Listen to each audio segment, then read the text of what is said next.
राधे राधे भैया लोग, दीदी लोग। आज मैं आप सबके बीच एक बहुत ही अच्छी, बहुत ही प्यारी, बहुत ही इमोशनल कहानी लेके आई हूँ। अपनी इंसान माता की कहानी है और ये कहानी आप सबके रिक्वेस्ट पे आई है कि हमें एक कहानी अच्छे से आप बता दीजिए। तो आज मैं आप सबके ही रिक्वेस्ट पे एक कहानी लेके आई हूँ। आप लोग इस कहानी को सुने। और ये कहानी है एक बूढ़ी माँ पर। अब उनको आप बूढ़ी माँ बोल दीजिए या किसी की माँ भी लगेंगी, किसी की सास भी लगेंगी। तो मैं आज अपने एक बूढ़ी माँ पे कहानी सुनाने जा रही हूँ। और ये कहानी है जब माँ जी बूढ़ी हो जाती हैं तो उन पर अत्याचार कैसे होता है, तो वो अपने बचाव के लिए क्या करती हैं, कहाँ कहाँ भटकती हैं और उनका सहारा कौन बनता है। आप इस कहानी के माध्यम से ज़रूर जानेंगे। आप कहानी को सुनेंगे तो अंत तक ज़रूर पहुँचेंगे कि इसमें हुआ क्या था, माँ की रक्षा कौन किया। और आप लोग इतना प्यार देते हो, इतना सपोर्ट करते हो, इसके लिए बहुत बहुत धन्यवाद और थैंक यू। अगर आपको हमारी वीडियो पसंद लगती है तो लाइक कर दीजिए और बेल आइकन को दबा दीजिएगा सब्सक्राइब करके, तो हमारी नोटिफिकेशन आपके पास सबसे पहले पहुंच जाएगी। और कमेंट भी कर दीजिएगा। जब आप लोग कमेंट करते हो और बताते हो तो अच्छा लगता है। कुछ कहना चाहती हूँ लेकिन कहूँगी दूसरी वीडियो में। आज आप लोग इस कहानी को सुने। ये एक नगर में एक बूढ़ी माँ रहती थी। उनके चार लड़के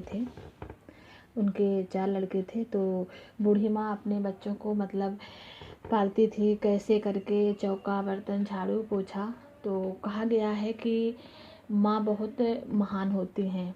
तो हर लड़की या हर जो है वो एक दिन औरत बनती हैं, माँ बनती हैं, फिर उनका पद बढ़ता जाता है। दादी माँ, सासू माँ, आजी माँ, जो भी, तो उनका माँ में गिनती होती जाती है।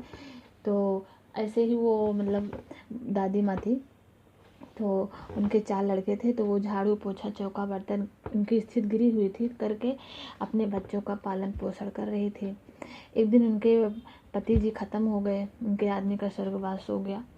तो बूढ़ी माँ मतलब बहुत परेशान हो गई कि अब हमारे ऊपर और बोझा आ गया। अभी हमारे बच्चे छोटे हैं, शादी विवाह नहीं हुआ है, हम इनको कैसे पालेंगे।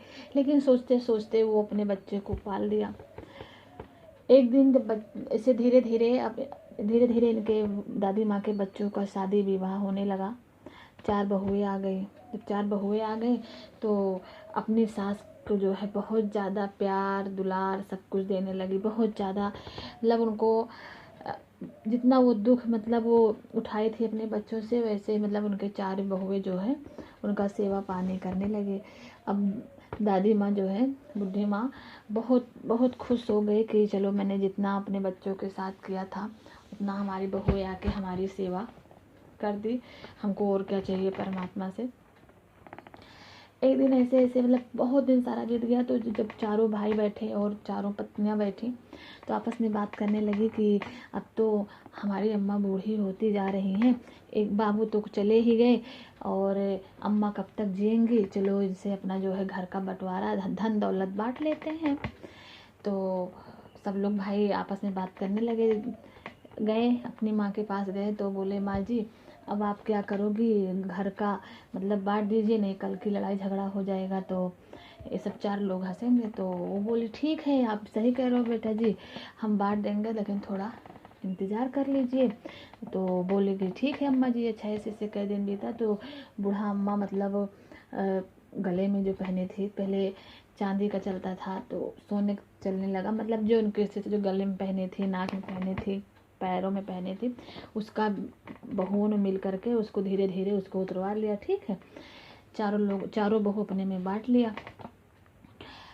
धीरे धीरे बूढ़ा को अपनी मतलब एहसास होने लगा कि अब ये लोग हमारे धन के पीछे पड़े हुए हैं। अच्छा, जब एक दिन फिर वो चारे बेटे आए, बहुएं आए कि माँ जी आप बताइए कि कब ये आप धन बांट रही हो और घर संपत्ति जो है अपना कब हमको दे रही हो। तो बोली बेटा हम दे देंगे। अच्छा जब वो धीरे धीरे मतलब अम्मा जी नहीं बांटती थी घर वर को, तो बच्चे सताने लगे उनको कि मर जाओगी तो क्या लेके जाओगी, हम लोग आपस में लड़ेंगे, बांट दीजिए। अच्छा ऐसे ऐसे मतलब लड़ते झगड़ते कई दिन बीत गया। तो बूढ़ा माँ ने कहा ठीक है आज हम बंटवारा कर ही देते हैं। तो बोले ठीक है। तो बूढ़ा माता ने चारों लोगों का हिस्सा लगा दिया, जितना जिसका आता था उन्होंने लगा दिया। तो वो बूढ़ा माता ने कहा कि हम किसके पास रहेंगे, हमारा हिस्सा कहाँ गया। तो चारों बेटे ने बोला कि माँ जी एक दिन उनके यहाँ रहना, एक दिन हमारे यहाँ रहना, एक दिन उनके यहाँ रहना। ऐसे ऐसे मतलब चारों लोगों ने डिसाइड कर लिया। तो बोली ठीक है बेटा जी, हमें एक रोटी से मतलब और लेटने बैठने से मतलब, हम चाहे आप तो हमारे चारों बेटे हो, हम चाहे उनके यहाँ रहें चाहे उनके यहाँ रहें, बस 4 लोग मिलके हमको पाल दीजिए। तो कहा गया है कि माँ 4 बच्चे हो चाहे 10 बच्चे हो वो अकेले पाल सकती हैं, लेकिन बच्चे माँ को नहीं पाल सकते हैं। ये कड़वा है लेकिन सच है, आप लोग बुरा मत मानिएगा, ये हकीकत है। आज हम हैं, कल मेरे साथ भी ऐसा हो सकता है, कल अपने साथ भी ऐसा हो सकता है, कल उस आपके भी साथ ऐसा हो सकता है। तो ये आप अपने ऊपर मत लीजिए, ये सबके ऊपर है, ये स्थिति सबके ऊपर, हाँ किसी के ऊपर आती है किसी के ऊपर नहीं आती है, लेकिन ये 100% होता है। अच्छा ऐसे आगे होता गया। तो बूढ़ा मैया को कहा गया कि अच्छा अलग अलग हो जाना। तो वो बोली ठीक है चल कोई बात नहीं, हमारे बच्चे तो चारों हैं, किसी के यहाँ खाऊंगी पड़ी रहूंगी, क्या करना है, एक दिन मर जाना है। अब जब बूढ़ा माता उनके यहाँ खाने लगे दिन, अब उससे भी बच्चे नाराज होने लगे कि खाते हैं पड़ी रहती हैं कुछ काम भी नहीं करती हैं। अब इससे भी इतराज होने लगा। पहले अम्मा जी काम करने जाती थी, अब 4 बच्चे बड़े हो गए, वो नौकरी करते हैं और कमाने नहीं जाती थी वो। तो धीरे धीरे बहुएं कहें कि अम्मा खाती हो और कहीं टहला करो, जाया करो, काम बहुत कर आया करो। तो बोली बहू मैंने काम बहुत करके तो मैंने पाल दिया, इतना बड़ा कर दिया अपने बच्चों को, आज जो धन में बैठी हुई है हमारा ही बनाया हुआ है, और हमको बता रही हो जाओ काम करो। तो कहीं अम्मा जी तुम्हारा बोझा नहीं उठा पाएंगे, हम बता दे रहे हैं। तो कहें कि कहीं धन तो तुमने बंटवा लिया, अब बता रही हो कि हमारा जो है बोझा नहीं उठा पाओगे। तो बोली हाँ अम्मा जी उनके पास चले जाओ, हमारे पास अब मत आइएगा। तो कहीं ठीक है हम आपके पास नहीं रहेंगे, हम जा रहे हैं, 3 बच्चे हमारे और है, वो तो हमको प्यार करेंगे, वो कहाँ बहा देंगे। तो बोली ठीक है उनके पास जाओ, मेरे पास मत आइयो। तो कहें ठीक है मैं आपके पास नहीं आऊँगी। अच्छा भैया बूढ़ा माता वहाँ से उठी, दूसरे यहाँ चली गई बेटे के यहाँ। तो बोली बेटा जी हमें ऐसे मतलब वो कह रही हैं हमारी वाली बहू। तो बोली ठीक है अम्मा हमारे यहाँ रही है। अच्छा 2-4 दिन उनके यहाँ बीत आती है, सिलसिला उनके यहाँ भी चालू हुआ कि बैठी रहती हैं, जाती नहीं है, कुछ भी नहीं है। अच्छा वहाँ से उठी, वहाँ से मतलब भगाई गई कि यहाँ से जाओ, हम खर्चा और बोझा नहीं उठा पाएंगे। तो दादी माँ बेचारी उठी वहाँ से, तीसरे बेटे के यहाँ गई। तीसरा बेटा भी ऐसे कुछ दिन चला, उन्होंने जवाब दे दिया। अब बारी आई छोटे बच्चे के यहाँ। छोटे बच्चे के यहाँ जब गई तो बोली बेटा अब हमको सब लोग ने तो निकाल दिया, अब बताइए हम क्या करें। तो बोले माँ जी हमारे यहाँ रहिए, जो हम खाएंगे वो खिलाएंगे, जो हम खाएंगे वो खिलाएंगे। और आप तो जानती हैं कि वो 3 लोग बहुत बड़े बड़वार हैं, हमारे यहाँ तो कुछ है नहीं। कहीं हाँ बेटा हम जानते हैं, इसलिए हम आप पर बोझा नहीं बनना चाहते हैं, लेकिन हमारी मजबूरी है। कहीं ठीक है अम्मा जी आप रहिए। अच्छा जब वो छोटे के यहाँ रहने लगी तो बूढ़ा माता को एहसास हुआ कि इनके यहाँ भी खाने को तो है नहीं, लेकिन हमको कहीं ना कहीं से खिलाते हैं। जो बेटा था जिसके यहाँ अम्मा जी रुकी थी, तो कहीं ना कहीं से वो अपनी अम्मा का सेवा पानी करने की पूरी कोशिश करता था। लेकिन माता जी रोती बहुत थी कि हमारा बेटा खुद नहीं खाता लेकिन हमें खिलाने की कोशिश करता है। एक दिन ऐसे मतलब बहुत से बीतता गया, तो एक दिन बूढ़ा माता ने अपनी उटली वोटली बांधी और चल पड़ी।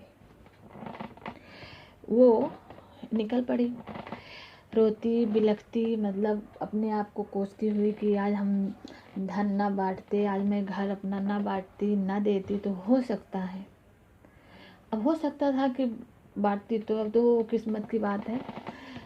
हो सकता था कि हमारा सेवा पानी सब कुछ होता, जिस तरह हमको निकाल दिया गया। अच्छा वो मतलब चल पड़ी रास्ते में अपना, तो गंगा घाट के किनारे जाके बैठ गई, गंगा जी के किनारे पर जाके बैठ गई। बोली कि वहीं पे अपना गंगा मैया के सामने अपना नहाई धोई पूजा पाठ की। उसके बाद में वहीं पे मतलब वो अपना बसेरा बना ली। जब इधर कई दिन बीता तो मतलब सब तलाश करने लगे कि हमारी अम्मा कहाँ गई, अम्मा कहाँ गई। छोटा बच्चा मतलब जिसके पास रहती थी तो बहुत परेशान हो कि हमारी अम्मा कहाँ चली गई, अभी तो हम गए थे कमाने, तो हमारी अम्मा घर में थी। तो बहू से पूछने, अपनी औरत से पूछी कि अम्मा कहाँ गई, कहीं पता नहीं, अभी अम्मा तो थी बाहर, पता नहीं कहाँ चली गई हैं। कहें अच्छा तीनों बच्चे तो नहीं गए, लेकिन जिसके पास अम्मा जी रहती थी वो मतलब निकल गए अपनी अम्मा को ढूंढने।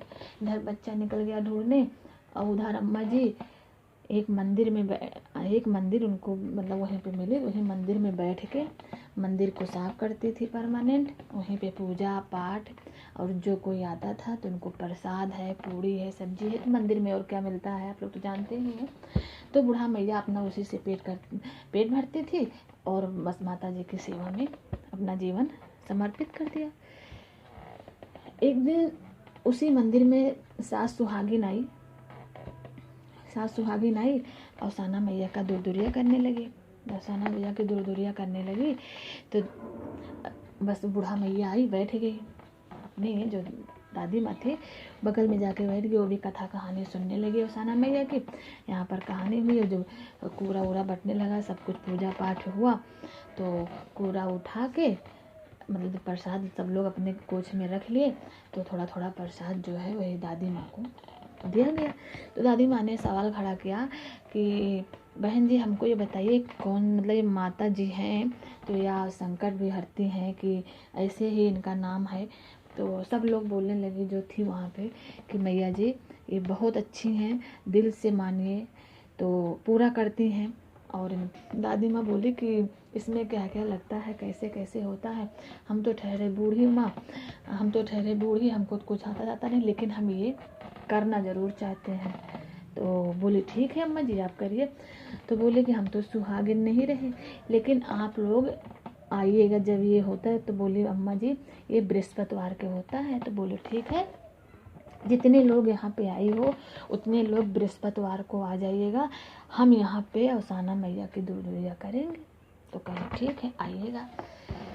अब वो 7 सुहागिन जो थी वो बृहस्पतिवार को नहीं आ पाई, वो बृहस्पतिवार को अपने घर से नहीं आई।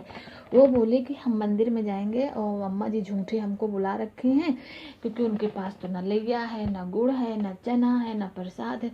वो पूजा पाठ कर का कराएंगे, वहाँ बुला के हमारी बेइज्जती कराएंगे, अब हम तो नहीं जाएंगे। अच्छा वो 7 सुहागिन भैया नहीं आई वहाँ पे। अच्छा बूढ़ा माता ने क्या किया, बैठे बैठे वो मतलब पूरा उनके पास जो था रखी और बैठ के वहीं पे मतलब अवसाना मैया का हाथ जोड़ ली। बोली अवसाना मैया 7 सुहागिन नहीं आ रही हैं, और आएंगे तो उनको हम चबवाएंगे का मन विचार करने लगी। अच्छा इधर 7 सुहागिन नहीं आई और उधर पता नहीं कहाँ से मंदिर में आके 7 क्या मतलब बहुत सुहागिन आके खड़ी हो गई मंदिर में, पूजा पाठ करने लगी। तो बूढ़ा मैया बोली कि आज हम अवसाना मैया की दूरदुरिया करने वाले हैं, कहा तुम लोग हमारी वहाँ बैठोगे चौकी पे। तो बोली हाँ अम्मा जी बिल्कुल बैठेंगे, चलिए। बोली चलो बैठो, लेकिन हमारे यहाँ कूड़ा नहीं लगा है, केवल आप लोग हाथ जोड़िएगा अवसानी मैया से प्रार्थना करिएगा और केवल उनका नाम लीजिएगा, और हमारे पास कुछ कहीं कोई बात नहीं, नाम लेना तो बहुत बड़ी बात है, प्रसाद की बातें छोड़ो। तो बोले ठीक है आप लोग चलिए। अच्छा 7 सुहागिन गई और जैसे 7 सुहागिन वहाँ पे बैठी और बूढ़ा माता अंदर गई सामान लाने कुछ पूजा पाठ के लिए, तैसे सबके सामने एक एक कूड़ा लैया का गुड़ चना बढ़िया से लगा हुआ था। बूढ़ा मैया निकली तो बूढ़ा मैया मतलब अचंभो मान गई कि यहाँ पे एक कूड़ा तो था नहीं, लेकिन कूड़ा आया कहाँ से। तो अवसाना मैया की कृपा से ये सब तो हुआ। मतलब बूढ़ा मैया पर मन में सोच रहे हैं कि मतलब ये आया कहाँ से। अच्छा बूढ़ा मैया भी बगल में बैठ गए क्योंकि वो सुहागिन थी नहीं, तो बोली कि आप लोग मतलब पूजा पाठ कर लीजिए, हमको प्रसाद दे दीजिएगा। और हमको कुछ नहीं चाहिए। तो बोली ठीक है। अच्छा, इधर जब प्रसाद मतलब पूजा पाठ होने लगा, लैया गुड़ तो सब आ गया, माता रानी की महिमा इतनी अच्छी है ये। जब 7 सुहागन मतलब वहाँ से चलने लगी तो उनके पैरों का जो निशान था वो वहीं पे बन गया, सातों। तो जब चली गई तो साधु वो बूढ़ी माँ ने जब वहाँ पे देखा कि जहाँ जहाँ कूड़ा था वहाँ वहाँ पे निशान था। तो वो 7 सुहागिन कौन थी? वो औसाना मैया की ही सातों रूप था। औसाना मैया अपने 7 रूप में 7 सुहागिन बन के, तो वो तो भाई बहुत सा भेष रख सकती हैं, 7 करोड़न जो उनकी महिमा तो आप लोग जानते हैं। तो मतलब वो 7 सुहागिन का भेष रूप रख के आई थी और उनका मनोकामना जो मानी थी बूढ़ा मैया उनका पूरा किया। और इधर बूढ़ा माता ने औसाना मैया का दूध दुलिया चढ़वाया, पूजा पाठ किया प्रेम भाव से। उधर उनके बच्चों जो भूले भटके थे आके बूढ़ा मैया के चरणों में गिर गए और बोले अम्मा जी हमको माफ़ कर दीजिए, मैंने आपको निकाला, मैंने आपका आदर भाव सम्मान नहीं किया, हमारी गलती को क्षमा कर दीजिए, आप घर चलिए। तो बूढ़ा माता ने कहा बेटा अब हमारा घर यही है, हम वहाँ पे नहीं जाएंगे, हमें यहीं पे बहुत प्रेम मिलता है, बहुत प्यार मिलता है, हम यहाँ पे बहुत खुश हैं। बोले अम्मा नहीं आप चलिए, आप जो कहोगी वैसा होगा, जो हम लोग अलग हैं वो हम एक में कर देंगे। तो बोले ठीक है। तो सब बच्चे जब माँ जी के पैर पड़ गए तो माँ होती हैं, तो अपने बच्चों के साथ हमने घर चली आई और जो चारों बच्चे थे एक में हो गए, फिर सुलह से रहने लगे, ना लड़ाई ना झगड़ा कुछ नहीं। तो सब किसकी कृपा हुई आप लोग खुद जानते हैं, माता औसानी की। तो हे औसानी माता, जिससे आपने उस दादी माँ बूढ़ी माँ सासू माँ जो भी हैं उन पर दया कर आपने किया, उनको उनका सम्मान वापस दिलाया, उनका खोया हुआ परिवार उनको वापस दिलाया, उनकी तुमने कदर करवाई उनके बच्चों से। तो हे औसाना मैया, वैसे सबका जो गिरा हुआ दिन है आप उठाइएगा, आप कोशिश ज़रूर करिएगा, सब पर दया करिएगा, सब आपके शरण में हैं माता रानी। तो आप लोग प्रेम से बोलिएगा, बोलो औसानी मैया की जय। हमें उम्मीद है कि आप लोग ये पूरा वीडियो सुने होंगे। तो कहा गया है कि कथा भागवत टाइम हो तो पूरा सुनना चाहिए, लेकिन आगे आप लोगों की मर्जी, हमें आपसे नहीं कह रहे हैं कि आप लोग पूरा सुने। और हमारे चैनल पर बहुत सारी कथा कहानी और मैं आपके लिए अच्छी अच्छी और लेके आऊँगी। तो आप जब सब्सक्राइब कर लेंगे, बेल आइकन को प्रेस कर लेंगे तो हमारी नोटिफिकेशन सबसे पहले आप तक पहुंचेगी और आप लोग सुन पाएंगे और आप लोग कह सकते हैं, अपने चैनल पर अपलोड कर सकते हैं। हमारी तरफ से कोई शिकवा शिकायत नहीं है। बहुत लोगों ने क्लेम कर देते हैं थंबनेल लगाने से, ये करने से, वो करने से। तो आप लोग हमारा थंबनेल यूज कर लीजिए, हमारा गाना यूज कर लीजिए, हमें कोई शिकवा शिकायत नहीं है। मैं कभी किसी पर क्लेम नहीं करूँगी और ना कॉपीराइट भेजूँगी। और आगे आप लोगों की मर्ज़ी, जो हमसे हो सकता है मैं आप सबकी मदद ज़रूर करूँगी। सब बोलो औसानी मैया की जय।